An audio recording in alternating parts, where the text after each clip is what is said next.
Hi dears, welcome back to ಮತ್ತೊಂದು mini vlog. ಇವತ್ತಿನ mini ವ್ಲಾಗಲ್ಲಿ ಈವ್ನಿಂಗ್ ಟೈಮು, ಅದು ಇವಾಗಂತೂ ಚಳಿ ಸಖತ್ತು ಮಳೆ ಬರ್ತಾ ಇದೆ, ಲೈಟಾಗಿ ಚಳಿ ಮಳೆ.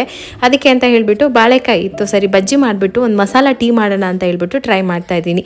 ಈ ಥರ ಮಳೆ ಬಂದಾಗ ಅಥವಾ ತುಂಬ ಚಳಿ ಆದಾಗ ನಿಮ್ಗೆ ಏನು ತಿನ್ನಬೇಕು ಅಂತ ಇಷ್ಟ ಆಗುತ್ತೆ ಅಂತ ನನಗೆ ಕಮೆಂಟಲ್ಲಿ ಹೇಳಿ.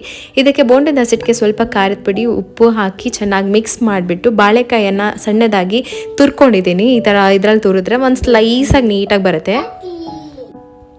ಈ ತುಂಬ ಕ್ಯೂಟಾಗಿ ತೊದಲು ಮಾತಲ್ಲಿ ಮಾತು ಶುರು ಮಾಡಿರೋ ಮಕ್ಕಳು ಮಾತು ಕೇಳೋಕ್ಕೆ ಒಂಥರ ಖುಷಿ ಆಗುತ್ತೆ, ಅರ್ಥ ಆಗಲ್ಲ ಆದರೆ ಖುಷಿ. ಇನ್ನು ಮಸಾಲ ಟೀಗೆ ನಾನಿಲ್ಲಿ ಏನೇನು ಬಳಸ್ತಾ ಇದ್ದೀನಿ ಅಂತಂದರೆ ಸ್ವಲ್ಪ ಚಕ್ಕೆ, ಲವಂಗ, ಏಲಕ್ಕಿ, ಶುಂಠಿ ಇದನ್ನು ಚೆನ್ನಾಗಿ ಚಜ್ಜಿ ಸಣ್ಣ ಪೇಸ್ಟಾಗಿ ಮಾಡ್ಕೋಬೇಕು. ಅದನ್ನು ನಾನು ಈ ಡಿಕಾಕ್ಷನ್ ಏನು ಚೆನ್ನಾಗಿ ಕುದಿಸ್ತಾ ಇರ್ತೀವಲ್ಲ ಟೀ ಪೌಡರ್, ಅದ್ರಲ್ಲಿ ಹಾಕ್ಬಿಟ್ಟು ಚೆನ್ನಾಗಿ ಕುದಿಬೇಕು. ಕುದಿದ ಮೇಲೆ ಸ್ವಲ್ಪ ಸಕ್ಕರೆ ಹಾಗೆ ಹಾಲು ಹಾಕ್ಕೊಂಡ್ರೆ ಮಸಾಲ ಟೀ ಚೆನ್ನಾಗಿರುತ್ತೆ. ಗಂಟ್ಲು ನೋವಿದ್ರೆ, ಕೆಮ್ಮಿದ್ರೆ ಈ ಥರ ಮಸಾಲ ಟೀ ಒಂಥರ ರಿಲೀಫ್ ಸಿಗುತ್ತೆ. ಟ್ರೈ ಮಾಡಿ.